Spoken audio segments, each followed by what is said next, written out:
આપના અમારા પ્રણામ અને જય માતાજી।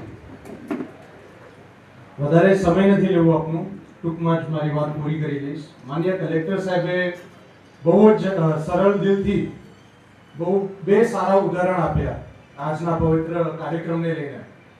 એમાં પહેલું જે ઉદાહરણ હતું એ તો કે કાર્યક્રમમાં તો સાહેબ આવ્યા, નારી કોણ અને વર કોણ એ ખ્યાલ નથી। એ જ રીતે એક પરિવારમાં એક માતા કોણ અને પિતા કોણ, પણ અગત્યનું ગૌરવભાઈ એ છે કે બંનેમાંથી માતા અને પિતા કોણ છે, બાળકો તો આપણને હું નગરજનો જ છે। વાત અમે બંનેની સાંભળવાની છે, તંત્રની પણ અને મીડિયાની પણ। તો ખાસ કરીને મારા મીડિયાને ભાઈઓ અને બહેનો, કલેક્ટર સાહેબે જેમ કીધું કે you are one of the pillars of democracy, લોકતંત્ર લોકશાહીનો આપ એક મોટો પાયો છો, એક સ્તંભ છો।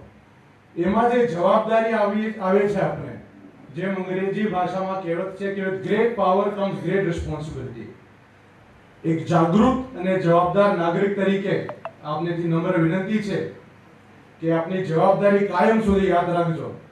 કારણ કે કલેક્ટર સાહેબે એ પણ જે ઉદાહરણ આપ્યું તરબૂચ અને છરીનું, તરબૂચ અને છરી અહીંયા તંત્ર હોય કે મીડિયા હોય, નગરજનોને ચિંતા ત્યારે જ થાય જ્યારે તરબૂચ અને છરી બંને કોઈ રાજકીય વ્યક્તિના હાથમાં હોય છે।